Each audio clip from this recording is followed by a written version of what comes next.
में बबलू भगत अपने दादी के साथ रहता था।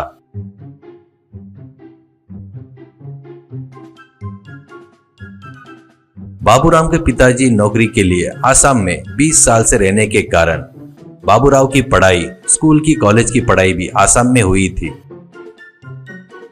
बाबूराव को उस घर में सब लोग बबलू करके बुलाते थे। बबलू बचपन से ही खाने का शौकीन था, इसलिए उसकी दादी उसको 3 टाइम के खाने के अलावा और भी खाने की चीजें बनाकर देती थी। अपने नातों को प्यार से देती थी।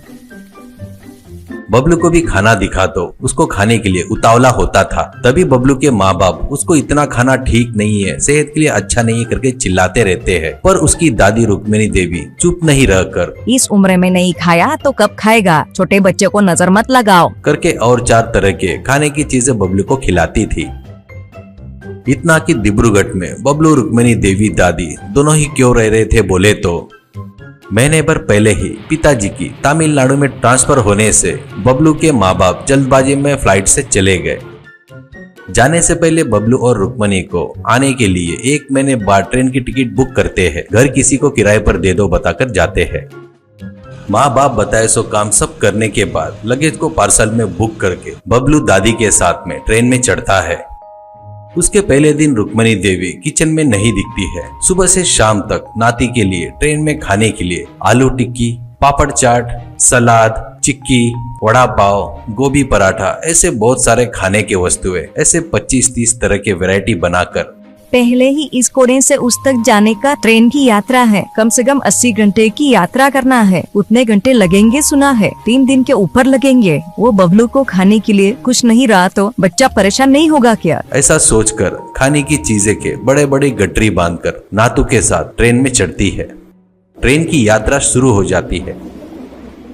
ट्रेन चढ़ने के बाद S4 के डब्बे में बैठने के बाद रुक्मिणी देवी, ए बेटा, थोड़ी देर ऊपर के बर्थ पर सोकर रेस्ट ले ले बेटा। तेरे पिताजी ने बताए सो पूरा काम करके थक गया होगा, ऐसा कहती है प्यार से। बबलू ठीक है दादी माँ कहकर ऊपर के बर्थ पर चढ़ता है। ट्रेन की स्पीड बढ़ने से समोसा समोसा कहते हुए समोसे प्लेट में रखकर एक व्यक्ति आता है।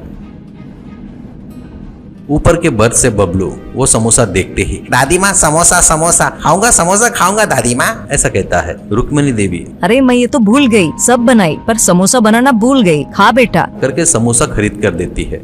बबलू वो खाते हुए बैठ जाता है। आखिर में समोसा खत्म हो रहा था। तब ब्रेड बटर जाम कहते हुए थाली कंधे पर रखकर एक व्यक्ति आता है। तो बबलू दादी माँ कहता है तो रुक्मिणी देवी गोभी पराठा खा कहती है पोटली खोलते हुए, ये खाने के बाद वो खाऊंगा, ऐसा कहता है। तुरंत दादी माँ हूँ कहते हुए वो भी खरीद कर देती है। बबलू वो खाकर मुंह पोंछ रहा था तो बटर आइसक्रीम कहते हुए और एक व्यक्ति आता है। 2 आइसक्रीम खरीद कर देती है। इतनी देर से ये सब देख रहे बोगी में इनके बाजू में बैठे हुए लोग एक दूसरे का मुंह देखते हैं। कुछ लोग हंसते हुए रुमाल से मुंह छुपा रहे थे। एक बुजुर्ग, आप लोग ट्रेन में चढ़ने से पहले कुछ खाना खाकर नहीं आए क्या? बच्चा बहुत भूखा लग रहा है, ऐसा कहता है। तो रुक्मिणी देवी, क्या है क्या जी, वो बचपन से ही ऐसा है, थोड़ी सी भूख लगी तो तड़पने लगता है, इसलिए उसके जेब में पर्स रहा तो उसको दिखा वो सब खरीद कर खा लेता है, इसलिए पर्स मेरे पास ही रख लेती हूँ, ऐसा कहती है। सामने के सीट पर बैठी एक बुजुर्ग औरत, इन गठरियों में सब क्या है करके पूछती है। तो रुक्मिणी देवी, 3 दिनों की यात्रा है ना दीदी, ऐसे ट्रेन में आए तो सब खाते गए तो बच्चे की सेहत खराब नहीं होगी क्या, इसलिए घर पर ही सब खाने की वस्तुएं बनाकर थोड़ा ज्यादा ही लेकर आई, ऐसा कहती है। इतने में गरमा गरम बुट्टा ले लो, बुट्टा बुट्टा कहते हुए आता है। वो सुनकर बबलू, दादी माँ, ऐसा कहता है। तो वो बुजुर्ग, ओहो खरीद कर दो, ऐसा कहता है। उस बात पर दादी थोड़ा आगे पीछे सोचकर, 3 बुट्टे नहीं खरीदूंगी, एक ही खरीद कर दूंगी, ऐसा कहती है और एक खरीद कर देती है। वो बुजुर्ग महिला, अरे हाँ, तुम तो ट्रेन में का कचरा खाना पड़ेगा करके आपने इतना सारा खाना चीजें लेकर आए, अभी ये और वो सब चीजें खा रहा है ना, ऐसा कहती है। तो वो सुनकर बाजू के विंडो पर बैठी लड़की, हमारी बकरी भी ऐसे ही खाती है, ऐसा कहती है जोर से। तो उस लड़की की माँ चुप हो जा कहती है। इतने में बोगी के एक सिरे से केले लाओ केले केले कहते हुए आवाज सुनाई देती है।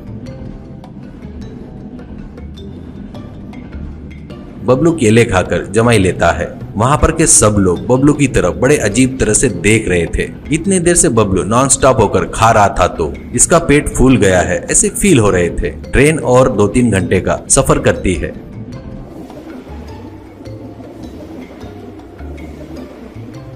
इतने देर में बबलू सोकर उठ जाता है। रात में 8 बजते हैं। इतने में ट्रेन अचानक आवाज करके रुक जाती है।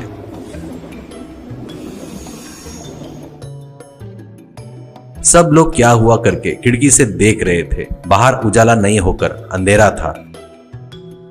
1 घंटा हो जाता है, 2 घंटे हो जाते हैं। बोगी में उस सिरे पर का लड़का क्या हुआ करके गाड़ी से पूछकर आता हूं करके ट्रेन से उतरता है।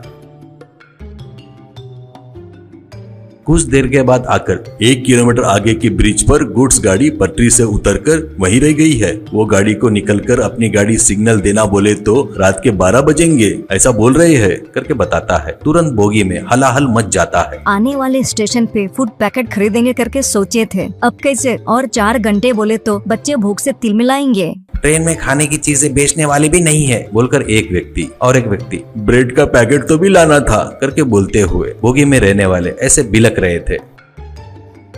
बबलू ऊपर से बस से नीचे उतरकर दादी माँ लाइसो खाने की चीजें इधर दो ऐसा कहता है। दादी माँ जब तो पेट भर कर खाया था ना तूने, ऐसा कहती है। तो बबलू मेरे लिए नहीं दादी माँ, तुम इस बोगी में सभी बच्चों को एक गठरी में का टिफिन बना के दो। बचे हुए 4 गठरी को मैं बाजू के बोगी में जाकर भूख से रो रहे बच्चों को बांट कर आता हूँ करके गठरी लेकर जाता है।